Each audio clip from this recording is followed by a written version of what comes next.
Welcome to another edition of Expanding Mind. I'm your host, Erik Davis, continuing our conversations about the cultures of consciousness, and that's what this episode is about. A conversation. We're going to get right to it with Anthony Blake, a Gurdjieffean teacher and writer that I had the good fortune to encounter through a mutual friend. He's author of The Intelligent Enneagram and of the wonderful sounding Gymnasium of Beliefs and Higher Intelligence, which we will be talking about. So, with no further ado, Anthony, will you introduce yourself? My name is Anthony Blake. I'm the research director of the non-for-profit organization, the DuVersity, a very strange name, but it contains the ideas of universality and diversity. And I'm talking with Erik Davis, an extraordinary writer from the west coast of America. My background starts in physics, which was my first love, and it gave me a chance to meet up with that extraordinary man, David Bohm, the physicist, and other extraordinary men afterwards, amongst whom I will include John Bennett, who was one of the main pupils of the extraordinary spiritual teacher, George Gurdjieff. So I had these two strong influences in my life. And since then, I've been exploring the ramifications of this. And like anybody else in this time period concerned with what is true, how can we understand each other, what's happening to us, are we in control of anything, and all these various sorts of deep questions. The main, I can only say the main kind of axis of my approach in various methods and searches of epistemology and knowledge and so on is centered on dialogue. And this is a dialogue which was fostered by David Bohm, even though it has its roots in Plato and all of that. And it's around this idea that there is some process by which what is between us can become articulated.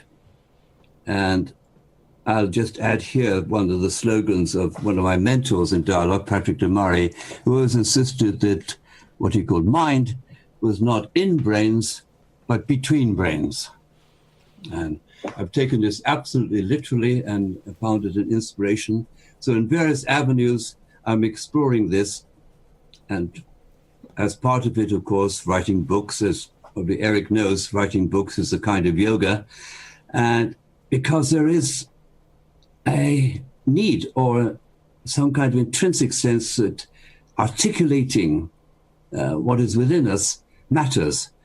And I'll have to end with one of my favorite quotes, which was from Ezra Pound, when he translated the Confucian Analects, and he ends with the wonderful sort of couplet saying, when he's searching for the origins of what is order and meaning, and he said, it is to render into words the inarticulate, the still tones of the heart.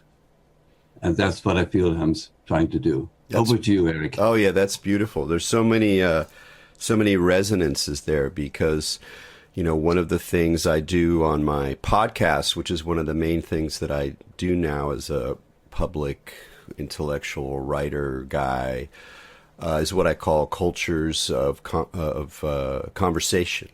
And I'm interested in how conversation or dialogue opens up something that's very different than an interview. And, sometimes it becomes kind of an interview. You wrote a book. I'm going to ask you about your book. But there's always a space or an invitation for something else to kind of happen. And I've had a little bit of experience with formal dialogue. We were using some techniques from Bohm, some drawn from other sources. Some of the people that I did it with, just unfortunately, sort of briefly, the group kind of dissolved. But it really blew my mind, and I've been looking for more work like that. Because there's a yoga of articulation in writing. Absolutely, I'm blessed and cursed with that drive. If I haven't been writing in too long, I kind of feel like everything's getting sort of just mucky and unclear. It's not That's like right, you start feeling ill. Yeah, and I so it's part of healing, and maybe it's also partly of there's a neurotic element to writing too, but that's the grit and the pearl. But there's something else that happens in articulation, in conversation, in unscripted conversation, particularly in front of people. I mean, I was just doing a guest lecture in a class that a friend of mine is teaching on music, and they read a book of mine about Led Zeppelin, and we were talking, and I forgot I hadn't been in a situation where I was sort of open to questions, and you never know what you're going to get, and I love the spontaneity of watching what comes out of one's own mouth in relationship to a question that you've never gotten before, and you're like, wow, that's great. That's not me. I mean, it is me, but it's not me. So I love all that you're talking about in the course of your own exploration. Really fascinates me, particularly because this is like one place that I'm really curious, because I think a lot about this issue of teachers versus in spirituality or psychospirituality or in personal growth and even in intellectual growth. The difference between teachers, which is sort of a more traditional model, and a more horizontal, conversational, dialogic, meshwork kind of model. And, as far as I can tell, I don't know that much about the Gurdjieff work, but I know a fair amount about the history, and I've read, some of the books and things, that he was very much teacher with a capital T. And it sounds like Bennett as well, though he fostered a very multi-dimensional, multi-discourse, he was a very rich thinker. And so he loved lots of different kinds of discourses. He was still very much like the man in a lot of ways, as far as I can tell. So what I'm curious is, you coming out of that tradition, how did you come to your own ways of thinking about the difference or the different strengths and weaknesses of teachers versus a more dialogic, let's explore, horizontal kind of path, which is what I sense is more your love at this point in your own process? Well, starting with the one of the big questions, and my God, this is so exciting. You see, I think I was very fortunate. There are always particular features in one's life and particular accidents and combinations which flavor everything, and they're not to do with one's wisdom or anything else like that. And I was very young when I came across Bennett. I was about 19, something like that. And my interest, as I said, was in physics. And I'd come across the ideas of Gurdjieff from Colin Wilson in his famous book, The Outsider, and picked up on it, and eventually got to see the man himself. But what was happening in me was this sense of, almost I could say, a fear of the unknown.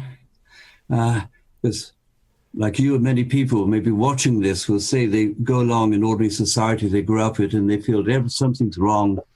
People are faking it. They don't know what they're doing. In fact, it's all a show.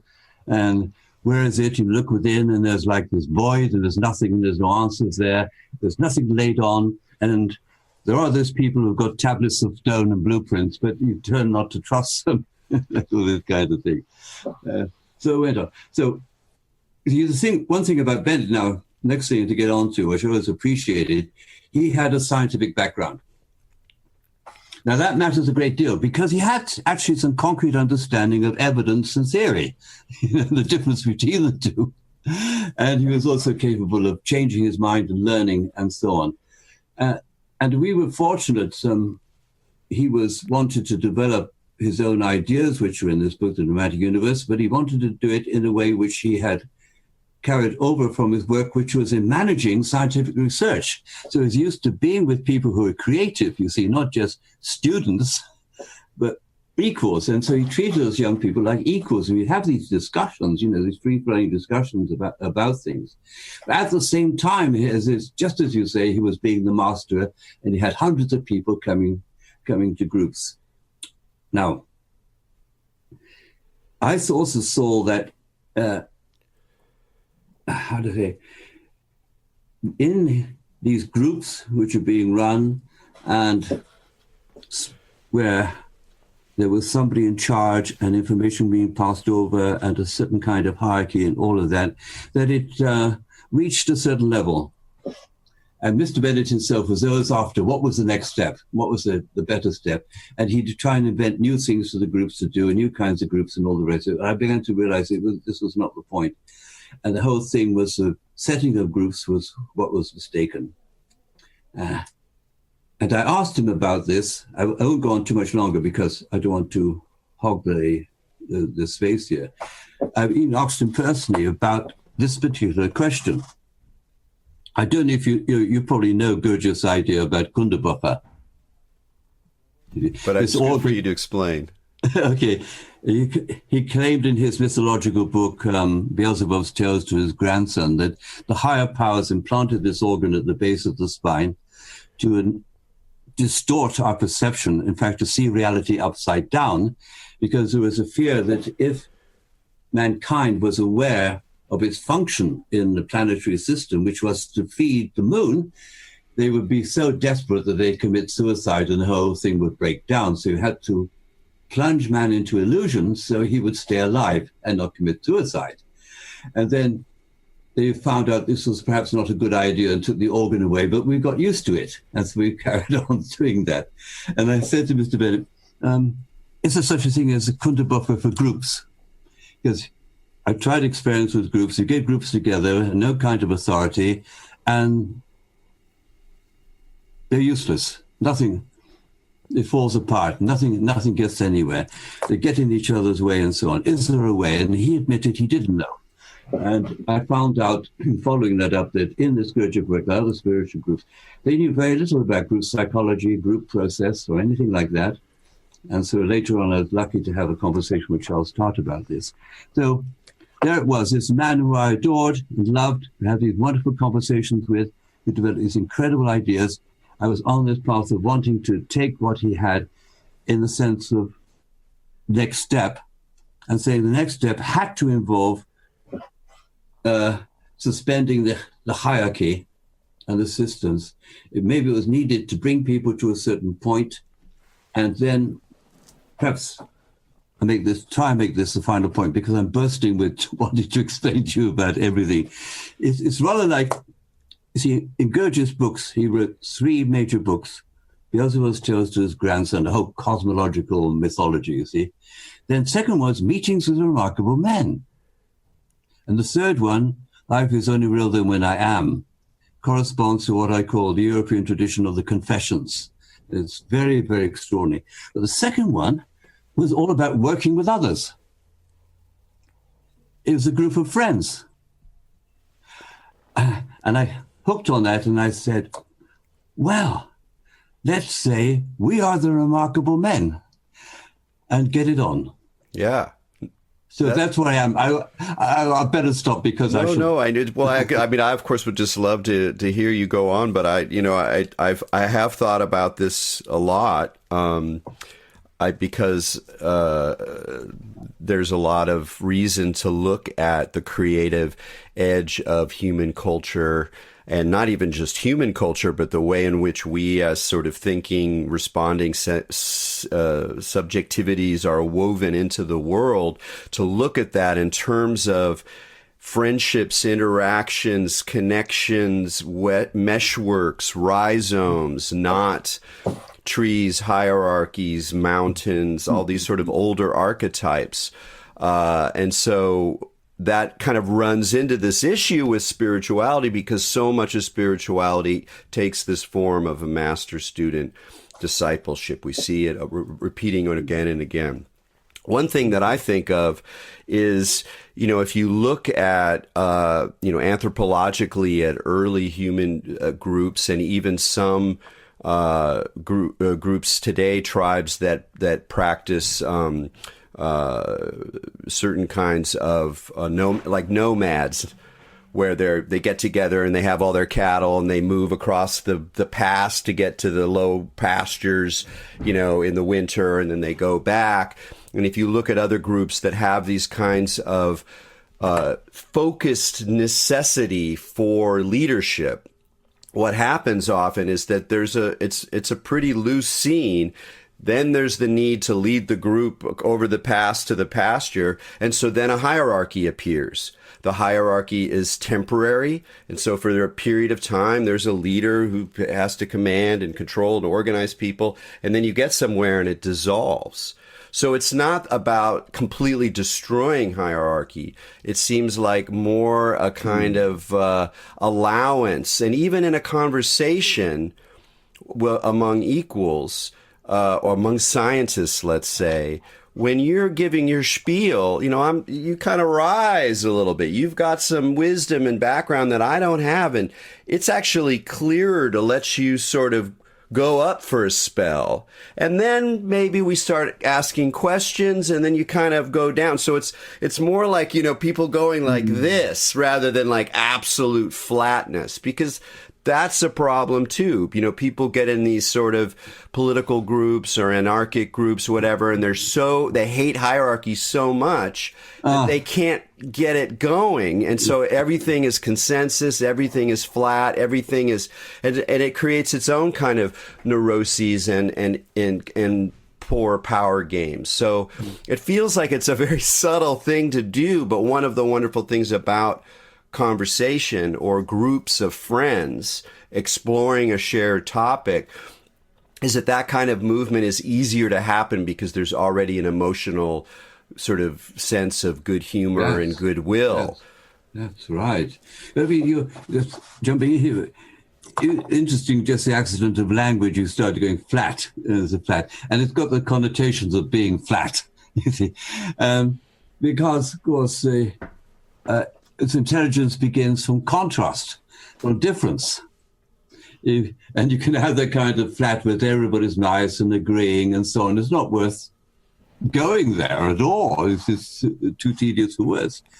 But you get this, I'm going to scatter with various things now, I've got this obsession about groups and hierarchy and some sort of aphorisms about it. One of my favorite aphorisms is to say that when you join a group, you lose half your will. Because it's put into the structure, you see. And to belong to the group, it's actually literally true. I won't defend it quite now at this point because you could probably argue with it.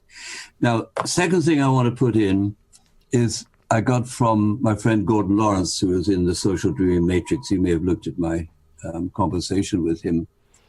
And he adopted it from some of his friends, which is to say that conversation is typified by two kinds of what he calls politics. And he talks about the politics of salvation and the politics of revelation. And it's a slightly strange terminology. Politics of salvation is when there is a leader, where there is authority, where there is a consultant, whether there is a problem solver, whether there is the divine being, whatever it is, who comes into the group and saves them, who leads them, and all this kind of thing. But the politics of revelation is when the people are able to articulate from amongst themselves, and this corresponds to what I say, mind being between brains. And the third thing I say is, very remarkable men, the thing about the people on the same level, which was a strong thing for Patrick DeMurray, who taught me about dialogue and so on. You have to be on the level. But I suddenly realized this is the most aristocratic state possible. Because it's only ultimately the best who can be on the level. In ordinary life, you never get it. So it turns on its head. Actually, to do this horizontal thing, you have to become the most utmost elite. That's hilarious. Yes, you're very right. People forget. I mean, I think on the level isn't used as much as it once was in kind of casual speech, but we still hear it. And of course, that level, it's a direct Masonic reference.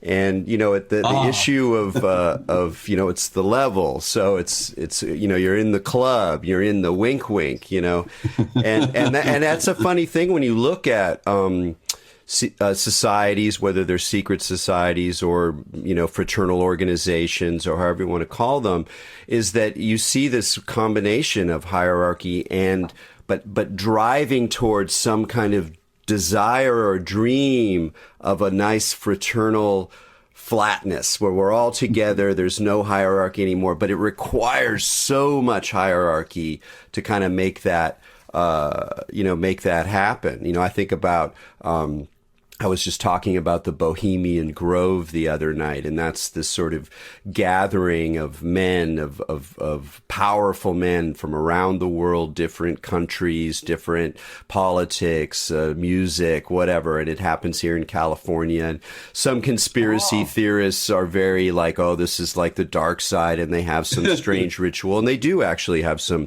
curious rituals. But my interpretation of it always was that it was a place where people who have to carry, whether you think they're monsters or not, in their ordinary life, they have to carry such a burden of power, of making decisions that have huge influences, of always being seen, of not being able to make a mistake. And they go together, and then they can just basically just get drunk and party and be with their buddies. Because you can't do that, even at the country club. You have to create some very strange structure to kind of get relief, that way. But we're on the outside of that. I don't want that thing. I don't want to be inside of a, secret society. I don't want to be inside of a hierarchy where you finally get that. I want that open, sort of democratic, like you say, it's never on the level. It's always kind of revised and made up as you go along. I wanted to say one other thing about science. I think that you mentioned Bennett's not just interest in science, but experience with scientific practice. And I think that's when people talk about spirituality and science, often they think of science as like a set of principles about the world or a set of ideas. And they go, oh, well, how spirituality go with quantum physics? And quantum physics tells us this. Whereas what's really important is the method of science. Constant inquiry, fallibility of theory in relationship to evidence, a great respect for empiricism, a knowledge that you can use evidence that other people have, but you got to kind of vet it in other groups, and that groups of people with similar values are extremely important to help vet things. That's the stuff that we really need, I think, as seekers, as people interested in a larger view, more than ideas about quantum physics, ideas about cosmology. Those are great. Let's go for it. But it's that feel. And I really sense from learning more about Bennett, partly talking to you, just the whole idea of how you run a university-like situation, how you approach different kinds of knowledges is committed to that idea that you need to have a kind of group inquiry that's going on where I am responsible for my own inquiry. I'm taking it seriously. I'm earnest about it. I'm serious about it. I'm self-critical about it. But I'm also part of a group, because if it's just me, it's just solipsism, it's craziness, whatever. But if I'm part of a group, we can have that scientific commitment, even if we're not doing science exactly. As such. Oh, this is so rich. Let's try and basic first about equality. It's like the Pythagorean ideal, of course, in friendship, which entails this challenge of, you can only have true friendship between equals. So what is this equality? And that's one of the art of friendship. It's not, you can't take it for granted. So that's one main thing. Now, so that's something we had, like in this conversation here, we're engaging in this. It's as you probably feel it as I do, when you sort of get it right, there is not so much to you and me anymore. There's just a conversation.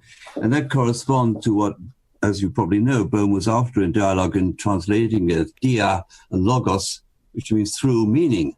It's not a chit-chat between two people. It's going through meaning, and you follow meaning. But the new thing I want to introduce, because I want to have some element which is going to connect out to your technosis, is, and the demiurge, I want to bring in the demiurge in here, is one of Bennett's passions was higher intelligence. Now, very briefly to encapsulate what he had in mind, or may have had an idea, it's so hard, but it certainly had a religious base for him about this higher intelligence. And his constant reiteration was, though, like in our world problems and situations, man can't solve them by himself. He needs this higher intelligence, so we've got to learn to communicate with higher intelligence. Now, he spoke about this not as a kind of the usual flim-flam, of conversations with God or whatever it is, and you can get supposedly into a trance and receive these messages. But this very important notion about different orders of intelligence, that was very important for him. And to say that there is a sort of vertical ecology going on. And let me add, two ideas, so I don't rabbit too much. One was to say, he got into this question, what is the body? What sort of bodies does higher intelligence have? And he said, well, their bodies are made of ideas. Ideas are their bodies, the equivalent to their body. I just thought it was a very neat idea, this kind of thing. Now, the other thing I want to throw into it, to try to nudge towards technology, was that he spoke about them using the old Greek term demiurge, comes from Aristotle and Plato, which meant worker rather than angels and so on. And the demiurge is, in a sense, I want to raise this image with you, is the archetypal engineer.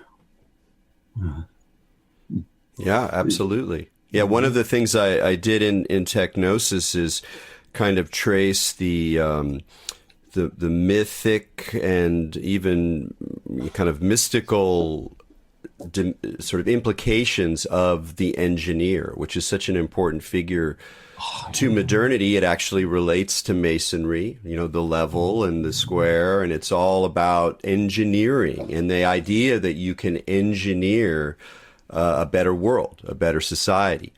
And from where I come from, the kind of politics I've come from, the kind of background I come from, I'm very wary of that kind of demiurgic behavior, because I'm much more on the techno-critical side. And so I look at the history of Europe, let's say, as a glorious wonder, a singular event in mankind's history, but the dark side of the engineering arrogance, the desire to, make and control and to even make utopia, like we can do the utopia, is that it falls. It's always another kind of power game, and it has a very strong dark side. So it's funny, even the word demiurge, if you know your Plato, you're like, that's the demiurge, is the higher intelligence that created this extraordinary cosmos.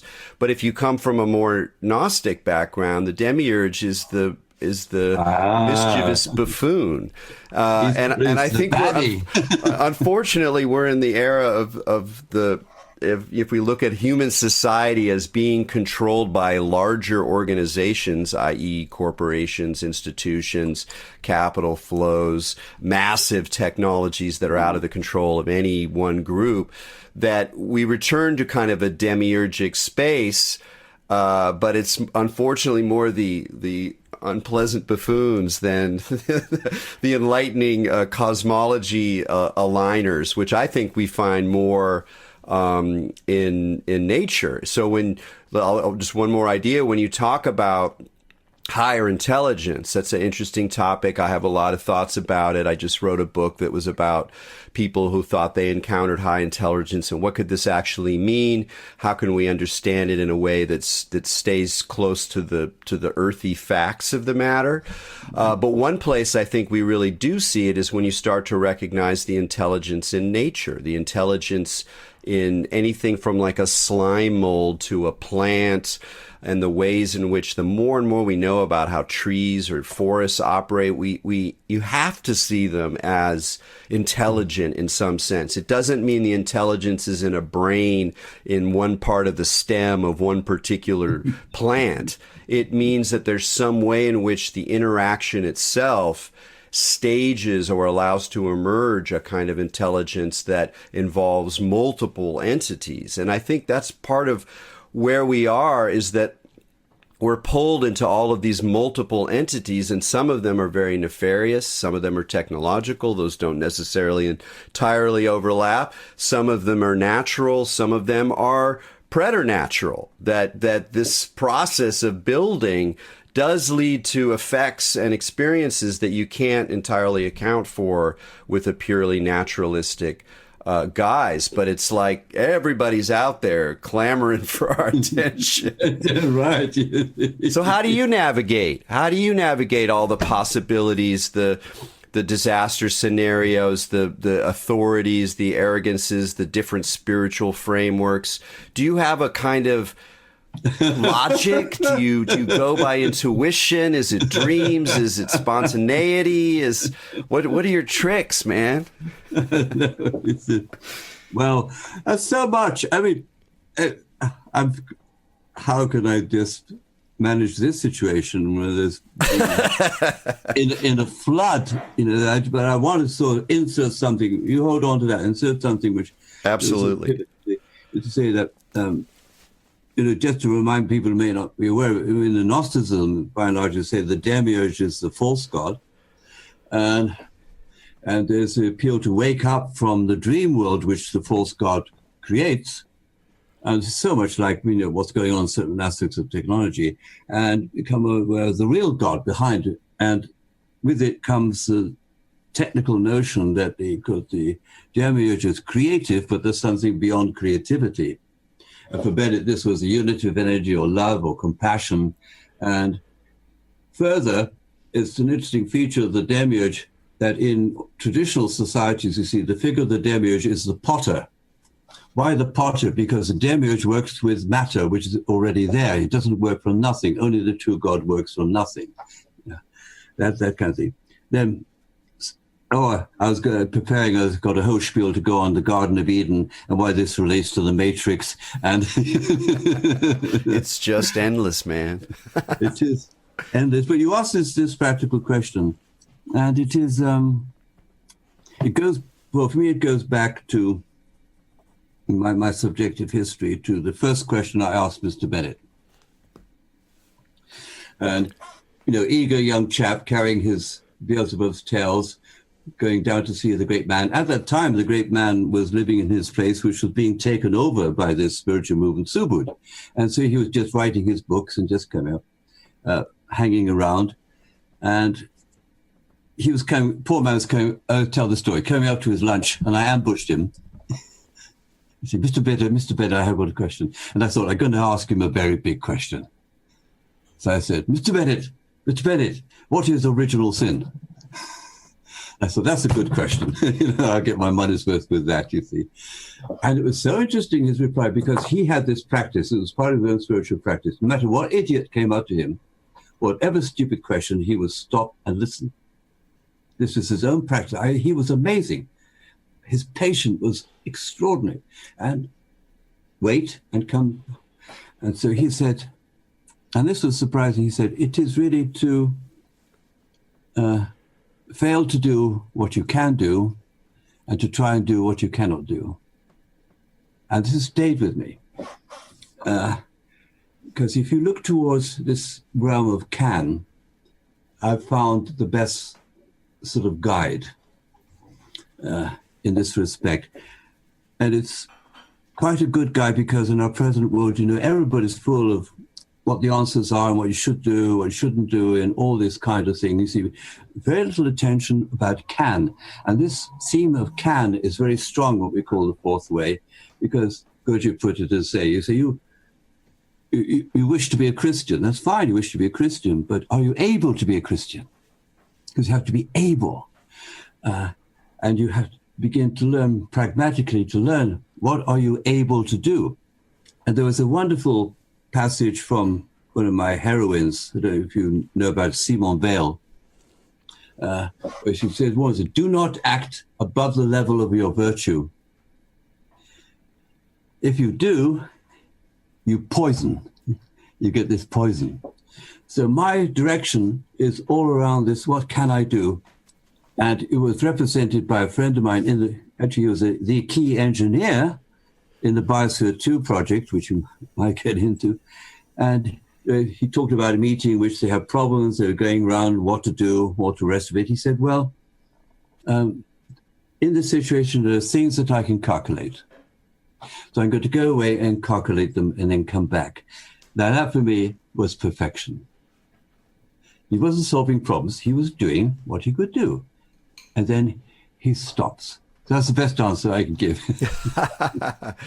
No, I like that idea of thinking about original sin and as partly an overleap beyond what you can do, because that requires you have to have some self-knowledge before you set yourself the higher goal, and also because we get into this, so easy to get into the situation where you set your goal just higher enough that you will always fall short, and then you get into a kind of flagellating cycle of like missing the boat constantly. Yes. Yeah. And then it sometimes, and I think people sometimes go through their whole lives like that, and then something shifts and they can look at what their actual life was like, or what they could do was like, what they did do was like, and they see it in a very, very different way because they're no longer constantly pulled to that level above. And that's one of the hard things about, I think, contemporary society, is that we have so much feedback, so much of it fabricated, of that next level, whatever it is, the expertise, the yoga mastery, the non-dual consciousness, the entrepreneurial, and everybody's presenting these egos. And, I feel like a fool because when I wrote Technosis in the 90s, a lot of my friends and I were influenced by postmodernism. We kind of distrust the ideal of the individual. And we saw this new technology of networks, of virtuality, of more malleable senses of identity, is that we were like, the individual is going to get swallowed up by this really fast and something else is going to happen. But right now, it's all retrenchment. It's like even more ego, even more specific self-identity, selfie, social media, all the kind of fame mechanisms and likes and followers, and it's not. I'm like, come on, man! I'm not getting the future I thought we would get. But I guess that's part of the game as well. Sorry, I was just feeling, we really need 5 hours to begin, kind of thing. One of Bennett's things, he was, just part of his background, he could have become a Labour MP. His orientation was socialist, you see, but he came from a sort of semi-aristocratic family like that. But he was into history, extraordinary historian, and had this theory of epochs and changes of epoch and so on. So towards the end of his life, he came up with this scheme. We're into the synergic epoch. Now, let's point out to people, you've got to go back to the origin of that word. The origin, synergy was one time, about 12th century, I think, a heresy in Christianity, because it claimed that man could actually contribute to his own salvation. Be a partner with God on saving his soul. And the main part of the church, this was anathema, because only God can save, you see. But then it came down through the ages to get Buckminster Fuller and synergy as this working together. It's gone on the level. So his idea of the synergic epoch has got taken up in terms of, he gives examples like this, even the Communist Manifesto in 1858. And cooperation between people. And people get it wrong because that's nice. People are going to cooperate together. That's lovely. We'll build a kind of common mind and that sort of thing. But his thing about the synergy, which is very difficult to grasp, was that it was a cooperation between levels.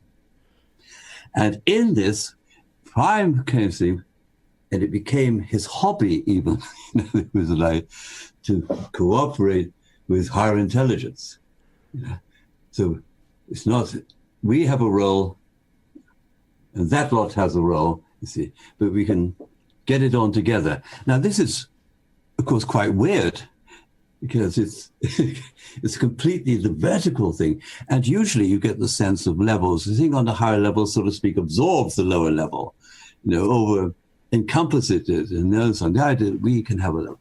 But that's extraordinary part of Bennett's thing, and the thing Gurdjieff too, and that's why Bennett called his own book The Dramatic Universe, because it's all risk-taking, hazard, uncertainty, but it's like roles.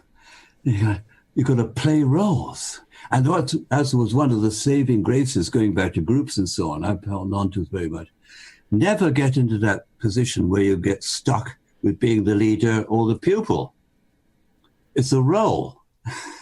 Shift over, and it's like, your turn, you be the leader now. And it's not completely arbitrary, because we used to do this. And I always said, if you're leading a group, you should never keep on just being the leader, because something will rotten happen to you, this kind of thing. So that's to do with this cooperation, and why I have this title for my forthcoming little seminar. I hope this will be part of A Brave New World, with its two senses of the words of Miranda in The Tempest, which has such creatures in it, which is joyful. Brave New World, Aldous Huxley, which is dystopia, you see. And Bennett's thing. And, I have to add one more thing.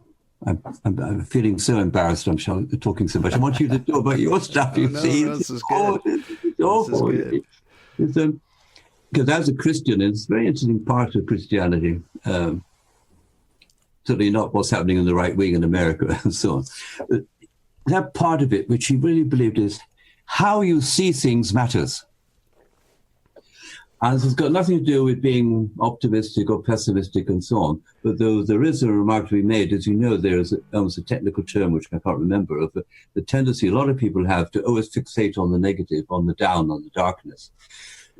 And he was always advocating a kind of perception which wasn't rose-tinted, but literally, as in the Bible, saw the good. But saw, it was a perception. And that was really what he wanted to develop in people. It doesn't matter whether they're happy or sad. That's irrelevant. Yeah, that's always been one of my favorite aspects of some Christian thinkers, is a certain way of thinking and perceiving joy and goodness, even in the midst of dark situations. And again, not the rose-colored glasses approach, but more the kind of both the sort of humorous foolishness of human beings in all of their foibles, but in the midst of that, this kind of glowing potentiality or glowing essence. And I think about that in terms of the difference between happiness and joy. Like, I think the quest for happiness, the great American shibboleth, MacGuffin, is really more likely to cause its opposite. At least it seems to, certainly on a systemic level. If you have a bunch of individuals seeking their happiness, they run roughshod over a lot of things on their way, at least in the way we do it these days.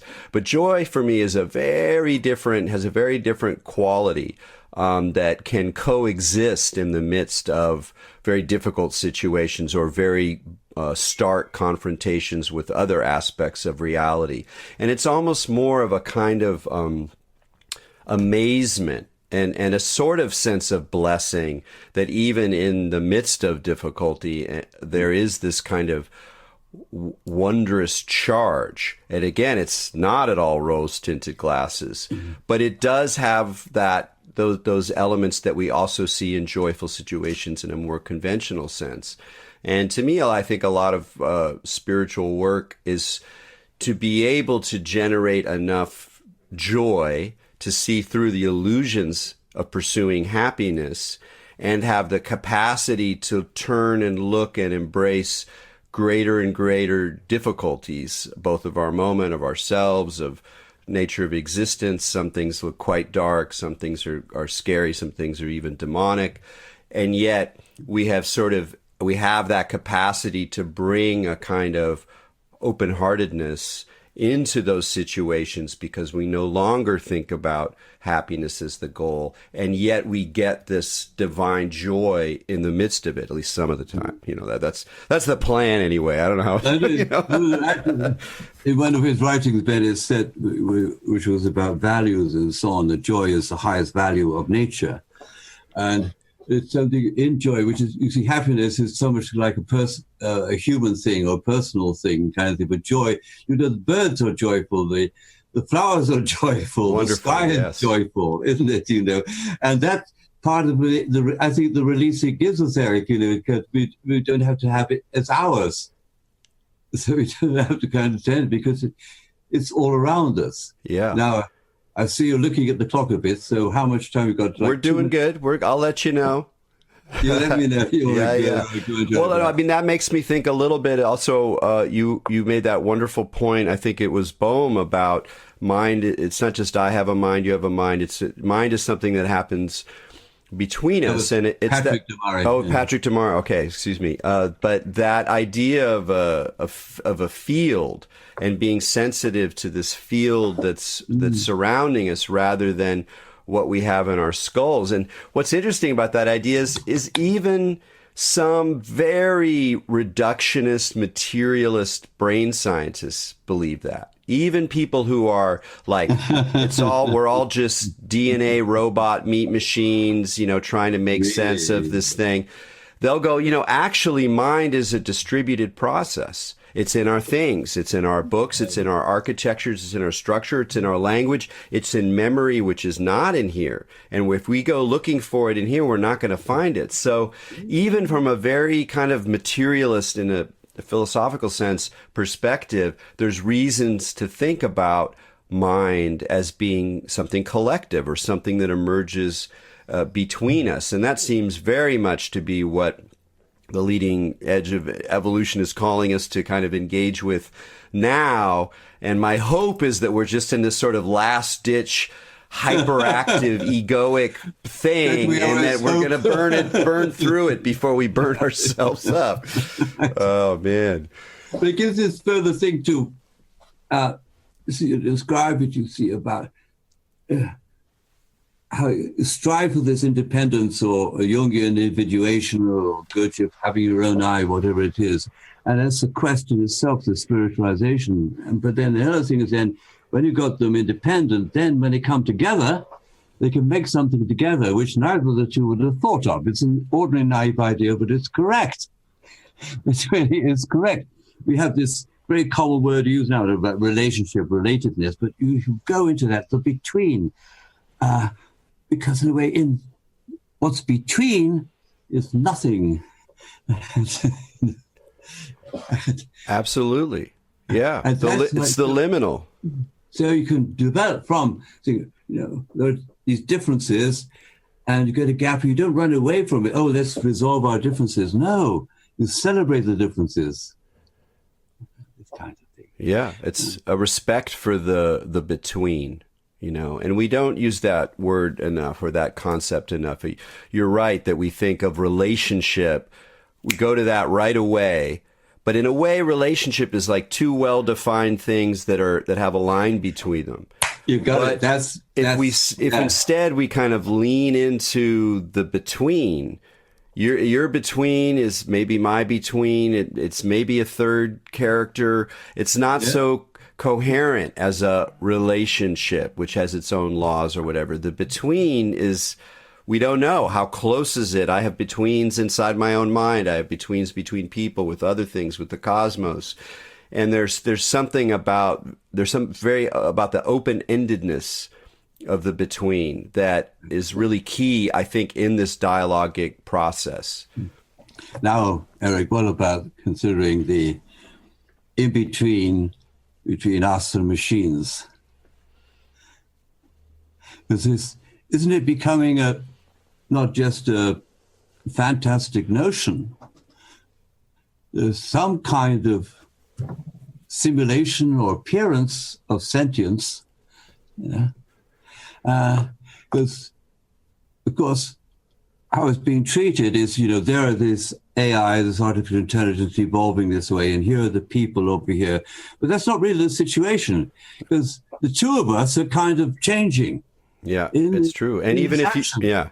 And in fact, that's a really wise point, because a lot of the roboticists and artificial intelligence folks that I know personally, partly because of my own background and people I've happened to know, a lot of them emphasize, as opposed to the kind of mainstream view where there are these great self-contained artificial intelligences are going to come down and make decisions for us, that's a really false model. It's both dangerous politically, but also in a lot of ways not really true. It's not really what happens. We're really in a situation of kind of augmentation or hybrids where human beings have to develop ways to interact with forms of intelligence that themselves are being organized in relationship to human beings.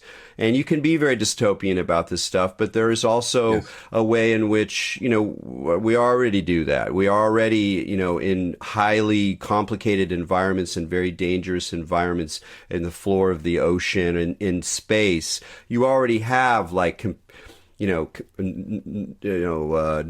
intelligence machines and human beings interacting in very rich ways. So in some sense, I think the right thing to do is to imagine these kinds of hybrid forms of consciousness and to work on them, because the opposite is the other thing that would happen is just the AI on itself is the one who knows, and we are just its little underlings, because it's not going away. The computer intelligence is not going away. No, it is not. So I think hybridization is paradoxically a more humanist response in a lot of ways.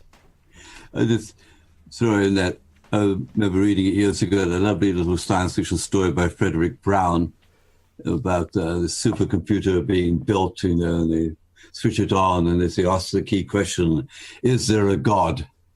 And then a lightning flash comes and fuses all the circuits so it can't be switched off. He says, there is now. I hadn't heard that one. Frederick Brown is really... Now, I guess we only have a couple of minutes left, but I'm curious about, there's a certain stage in people thinking about synergy, people thinking about higher orders of mind, of higher orders of organization, of these sort of higher intelligences, that at a certain point in the 20th century, people were looking at like technology and communication networks and the globalization, and they said, that's it, that's what's happening. But now it doesn't necessarily look so rosy. How do you see this fragile but very potent idea of higher intelligence working? Is it expressed in technology? Is it actually on another order, something more cosmological, or even something more natural, more biological? Is the technological forms of higher intelligence, are they more usurpers, demiurges in the Gnostic sense? Or is there still something happening on a higher scale that's reflected in the development of network consciousness? Well, I don't mind pretending to know some answer to this, as long as you know. I thought maybe you had a good dream or something. Maybe you knew another science fiction story. No, for me, what comes to my mind is I got too much of the style from Bennett, because he does. People ask him strange questions, he go quiet for a while and come up with something weird. So I've trusted in that, and it is something currently for me. Is this thing which we know the words for? There are many worlds and many levels, and we're all used to this sort of thing. But for me, it's becoming more and more real in the sense of coterminous, or parallel or mutual worlds. It's again going back to Benny. He was very keen on this. He had lots of hierarchies and schemes. He said, he always warned in the end, don't get stuck up there. He said, each of these have their role, you see, and part of understanding and wisdom is known to each his own. What is it? We got to have automatisms, example. We've even got to have what people call bad emotions. They're all everything. There, so you've got to find what the purpose is. And so for me, I think that so his idea of cooperation between levels is right. And this is obviously not an answer, but I'm just thinking of a fundamental element, which is not only in Gurdjieff, but people are sometimes surprised as in Gurdjieff, which to know that our idea of consciousness is in a way fucked. I mean, it's kind of, it's so askew. And I'm more and more going back to treating seriously what somebody like Gurdjieff says. He actually says this. He said, what you call consciousness is not consciousness at all. It is a fake. See, most people don't like that, hearing that at all. And it's what you call your subconsciousness is a true consciousness. Now, I knew that years ago, but now I feel I begin to really understand it. You know, it actually is completely upside down to the ordinary view. So the practical side, well, semi-practical side of all this for me about the higher intelligence, it only begins, it's concomitant with, how to say, all these words, letting go, opening, these are no good. None of, I always ask people to say, if people go around and say, have an open mind, I say, well, how do you do that? You know, just it kind of, if you open it too much, does it fall to the ground? Or what? You know, nonsense. People have these nonsense things. So what to actually do? And so it is, I'm afraid it comes back to a theme which Graham Bennett had, and it's the kind of theme where I'm completely ashamed of myself in front of it, or I want to kind of deny what he's saying, it's too hard, and so on. He said, the only thing which matters is humility. You know what? You know, Tony, I think we have to also be humble in that we're kind of out of time.